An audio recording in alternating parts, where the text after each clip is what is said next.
Hi everybody, we're back for another project. So as I was talking about in my last video, I'm finally ready to do my drill press base cabinet. I'm gonna base it on what you've seen before on some of my other cabinet builds. Let me show you what we have going on here. So here's the cabinet, the old one. Like I said, I built this 30 years ago, probably 25, and very quickly threw this together with some particle board, 1-inch particle board, and some Formica. As you see, it's been pretty beat up. It's served me well, and now it's time to upgrade it. So I'm gonna do a cabinet build similar to what I did on my last video. I guess it was the joint of this cabinet. It's going to be a similar design. The only difference is going to be that I'm going to do a black finish on it. I'm going to use probably a Sherwin-Williams advanced paint on it, actually it's an emerald trim paint. And I'm going to do it black with the chrome the brushed nickel handles, and unlike the other top, or this one here, where it doesn't have a formal countertop, as you see, this new build is going to have a countertop similar to what I did here for this bench build. I'm going to put a 1 5/8 maple butcher block countertop on the new cabinet instead of this Formica particle board top. And I'm going to design it. I've already kind of sketched out the design. So it's going to have 6 drawers. I've laid out already what's in the drawers, so I sized them accordingly. It's going to be an asymmetrical design where it's going to have a 12-inch wide draw bank and a 5.5-inch wide draw bank. As you can see here, it's going to have 6 wheels on it to carry the support. It's going to still have that center rib, even though it's offset now by 3 inches, because I want to have these different draw sizes than before. And the reason I did that was because I actually laid out what's going in the drawers. You can see here, this is going to be on the narrower bank. This is going to be for the 5.5-inch draw widths, some sanding drums, Forstner bits, some hole saws. Then the wider drawers I'm going to use as a selection of longer and bigger drill bits, some mortising bits, and then some jigs, some Craig jigs I have, and then the mortising jigs I have to do mortise and tenon joints on my cabinetry work. So because this cabinet's going to have a formal countertop, as you see here, it's going to look more like that. We don't have to be too fussy on how the panels come together for the box of the cabinet, like on this last cabinet we built here, where all the seams of the cabinet box are exposed. So you can see every seam and how they came together, and they're almost perfect with this very nice lock miter bit, which is this, or lock miter joint, which is this joint right here that we did, and I showed you how to make those in the last video. One of the things that you did see in the last video was these are not easy to make. Once you set the bit up, there's a lot of care about protecting this edge here, this very fine knife edge, as you can see here, from getting dinged up or bent or broken off, even during the routing project, but also during the glue up, the sanding, because you can easily sand a little too much off of this corner, these little knife edges, and burn right through that very thin layer of veneer. So even though they are very nice looking joints and they're very strong, they take a little bit more effort to make. And if you're going to cover the joint anyways, or the seam, with a countertop, it doesn't really merit the extra work to make these joints. Instead, the joint that you can make here, because it's going to be hidden now from the top, is called a draw lock joint. And it got the name because it's used a lot when making draw boxes, that they come together. Imagine this is the side of the drawer here, fitting into the back or the front panel of the drawer box itself. So they're just as strong, but the advantage of these is they're easier to make. The reason for that is because you can see the end grain here, and this end grain is going to be exposed. So imagine this joint being right here, you would see that end grain and it wouldn't look that pretty. But since we're going to be covered with a countertop, we can use this joint now.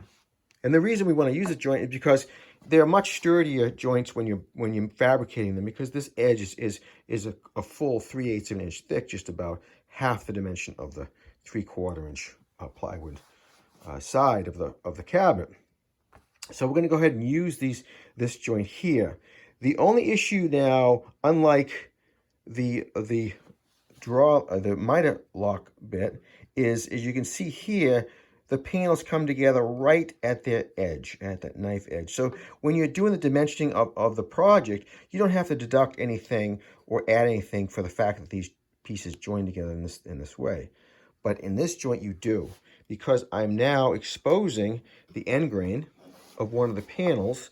So now I have to deduct this thickness here of the end grain, which is half the thickness of the actual plywood side of the box. So now you have to do that deduction, and I will do that deduction as I cut the pieces, and as I showed you my drawing, that's been accounted for in this project. So I went through my lumber rack and I pulled out some 3/4 inch birch faced veneered plywood. As you can see here, I pulled out the pieces and I labeled them to which piece would be cut for which purpose. These are draw fronts here, and this is what we're going to do as part of the cabinet box here. And here's some more draw fronts that I'm going to be cutting.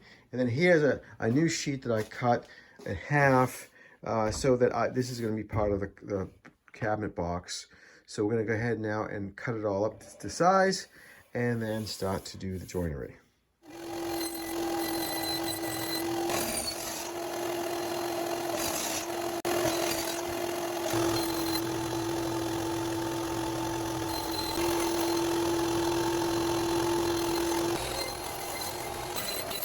I roughly positioned the panels of the box together, as you see here. And I did this so that I can now go around and mark out which joinery will be done to which piece. So as you saw in the joint that I had showed you earlier, let me show you this way, okay? There is two types. There is one piece that goes against the table when you cut out the router table, and the other piece goes against the fence. And when they come together, they mate like this.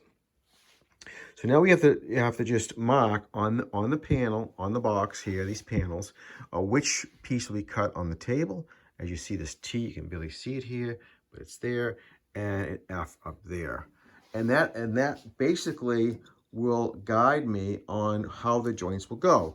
And like we said before, we want the joints to be like this. We want the exposed grain, as you see here, on the top. So in order to do that, I know that this is going to be a table joint here, as you see, and the fence joint is going to be on the top here of this panel. So we're going to go around and mark the pieces together, as you saw. And for the back panel here, like in all my designs, I really integrate the back panel with joinery into the sides and top and bottom of the cabinet box, because this will really give it a lot of strength. And it will prevent it from ever racking. So the only way it could rack is if a glue joint breaks, which is highly unlikely. So what we're going to do is basically we made all of these joints a fence cut on the router table, and that will allow this back panel to be submerged into the back of all the sides, and lock in the sides together, top and bottom, from the back as well. So we went around and did all that, and now we can go to the router table and set up the bit and start to router these joints. So here's the bit set up on my router table here. This is what it looks like. And to set it up is fairly easy. It's not as difficult as the locked miter bit, because this is basically you set the height of this bit so it's precisely in the center of the thickness of the wood, of the material. So that sets the height of the bit. And then to set the fence, you basically do the same thing, only this time you want to take this, make sure this rib here, this rib is again the center of the thickness of the material. And it takes a couple of trial and errors to get it perfect. And when you do, you'll see that the pieces fit together in such a way so that there's no that this panel is flush with the end grain. The side panel is flush with the end grain.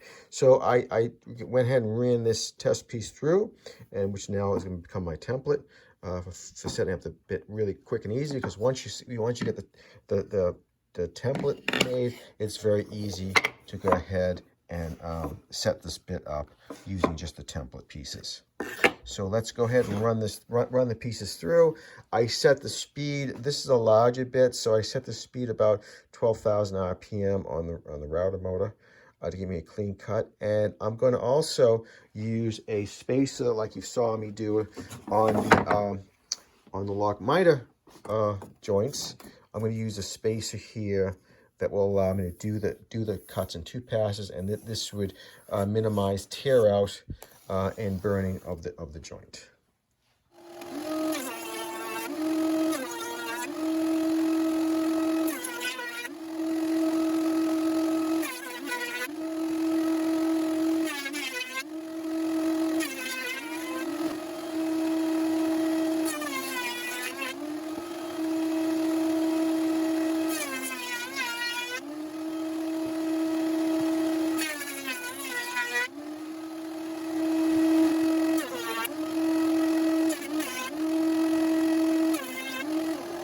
I dry fitted the box to make sure all the dimensions worked out to what they were supposed to be. And here you go. And then like I was saying, here you can see the edge grain coming through the cabinet. So this is going to be the bottom side of the cabinet, so you're not going to see that. And then on the top side, you see the edge grain here again, the end grain. So again, this is going to be covered by a countertop, so it's not going to be at all seen. So now we're going to go ahead and cut in the partition. We're going to dado in the partition into the box, offset for the drawers as we talked about. I laid out the panels so that they're all in line with each other. And this panel right here is the bottom. Here's the back panel, and here's the top panel. And what I did was I laid out lines, the cutout lines, for the dado we're going to make for the support partition that goes in the middle, or offset for the drawbank. So and like I did before, I measured the thickness of the plywood, of the partition, which is right here. This is the partition panel right here, and it came out to about 0.716 inches. So then I went to my trusty table, like you saw me before, on the dado stack, and I then see that I need three 5/32 chippers and one 3/32, and then one paper shim 1/32. And I ran a test piece right here, cut test piece, and you can see it fits quite nicely into the partition. So we're going to go ahead and make those dados with the correct stack that we talked about, the height of about 0.38 inches. Allow for a little glue. It should be 0.375, 3/8 an inch. I went a little higher than that. And I set my fence for 14 5/16, which is the dimension from this inside edge to this line.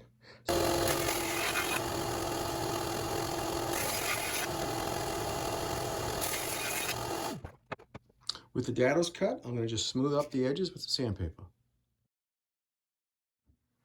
I dry fitted the pieces together now with the partition, and you can see how nicely everything fits together with the dado joints I just put in. The corner joints that we've been talking about, this draw lock bit, you see how you can see the exposed grain like we talked about, but this is going to be covered with a countertop.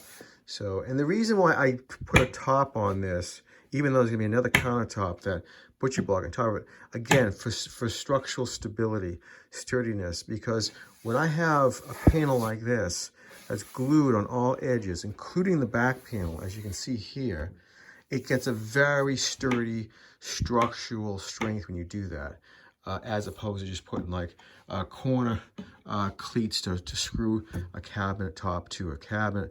This would give me the really unlikely possibility that this cabinet will ever rack because of the strength of just the box itself.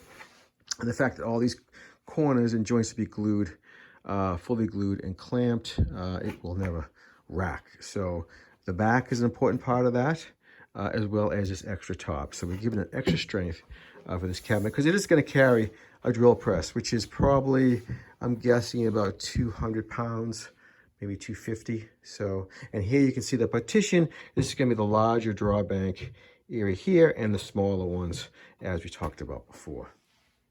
So now we're going to disassemble the panels, sand them up, and then glue them up and clamp them.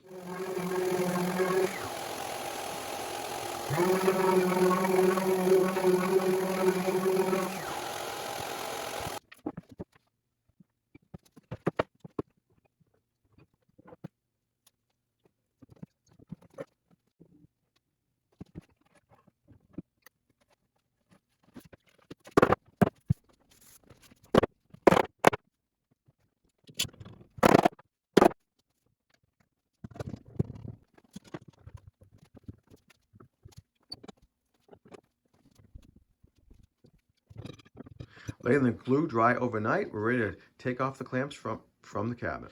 The next step is to clean up the glue on the joints with a palm sander, and then apply a birch veneer tape to the front of the cabinet where the drawers will be attached, and then finish it up with a round over bit on our trim router to soften these edges.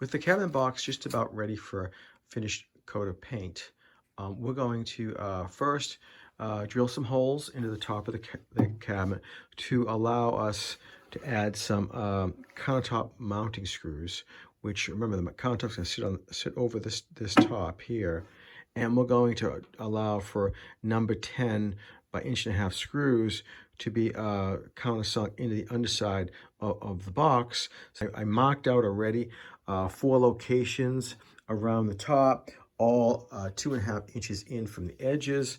And I did that because I wanted to comfortably be able to use a drill or a driver like this to go ahead and screw these in once the cabinet's finished. And I wanted enough clearance from the edge of the cabinet to the driver tool itself.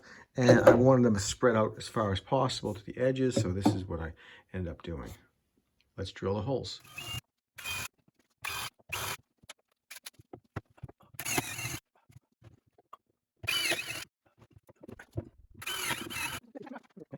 I flipped the cabinet over, and now I've added the wheels, or placed the wheels on the bottom of the cabinet, and I've spaced them right to the edge, just a back from the 1/4 inch round over.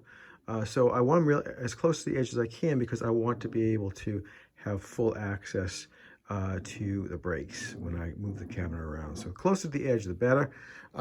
As you see, they're in the corners, and then I have the center support here, and there's a set of wheels right over that center support.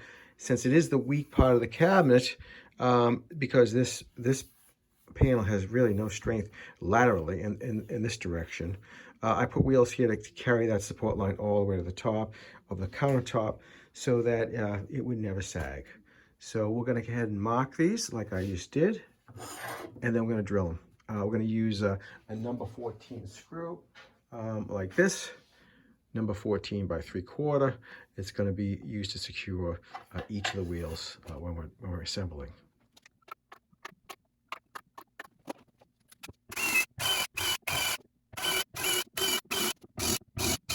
With all the holes drilled into the bottom of the box, now we can use these holes as standoffs for when we finish the piece. So the piece is ready for finish now.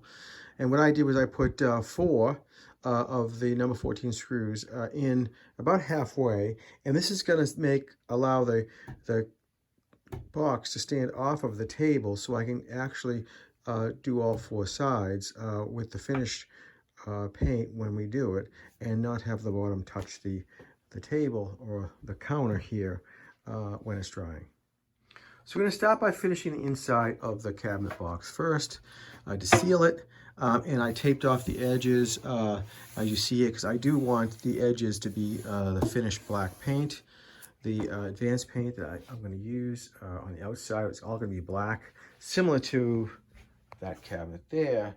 So, but the internals of the box and the drawers are all going to be natural finish with Watco Danish oil, natural finish, just to seal them, just to seal the insides and keep everything nice and clean and sealed so the no mold or anything can grow in there.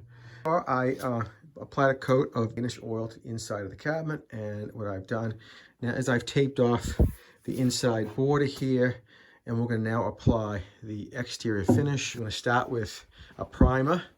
This happens to be an exterior primer I had fresh.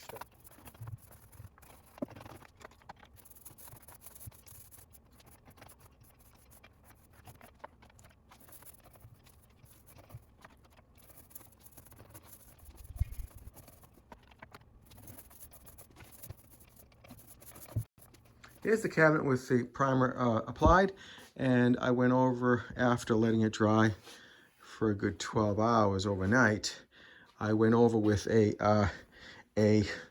pad, a Scotch pad, fine Scotch pad for sanding between coats.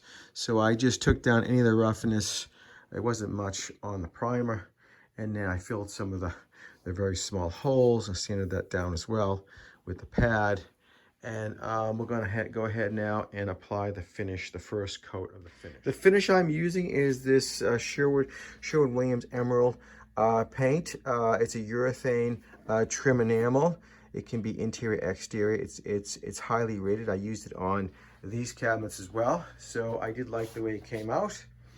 So we're going to apply it here. I'm going to give it 2 coats total. I'm going to give it the first coat now with a 6-inch roller, foam roller.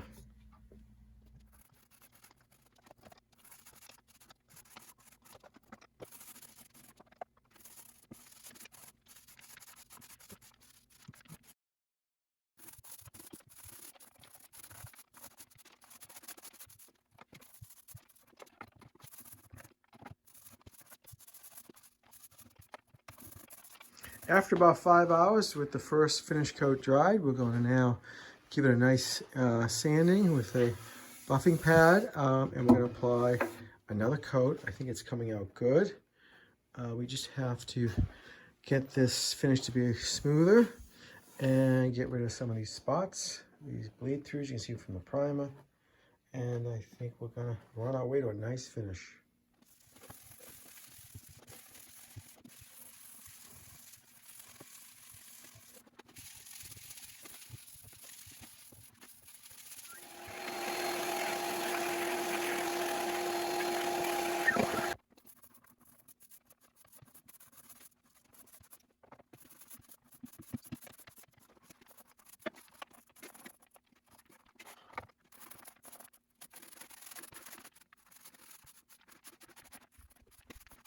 Here's the cabinet with 2 coats of finish on it. I think it came out pretty nice.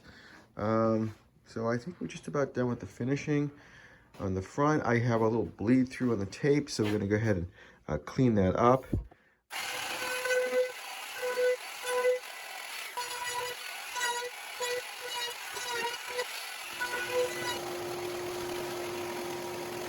So I used my trim router, as you saw, to get me a straight line as best as I could on the paint between the black paint, the finished paint, and the Danish oil. So I used a little sandpaper as well to smooth things out, and I think it came out pretty good. I think I got a nice border now with the round over on both sides. And now I'm just going to touch it up with some Danish oil and leave it at that. Flip the cabinet over and place the wheels in their respective locations. And now we'll screw in the number 14 by 3/4 inch screws into the holes we drilled previously. with now the wheels attached. I also use a little bit of screw wax on the tips of the screws to make them go in easy and get maximum strength from them.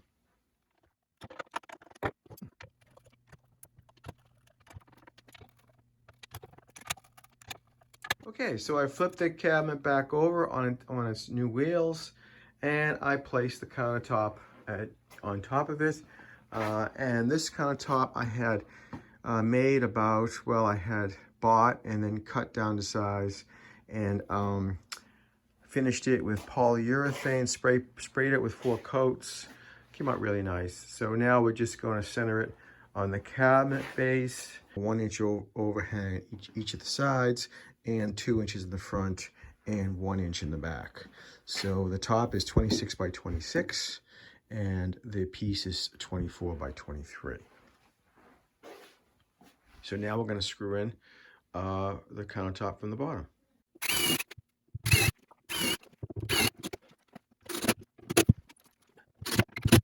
Here's the finished cabinet box with the countertop installed. And now we've just finished part 1, which was building the box and the cabinet itself. Part 2, we're going to now add the drawers. So see you on part 2, and thanks for watching part 1.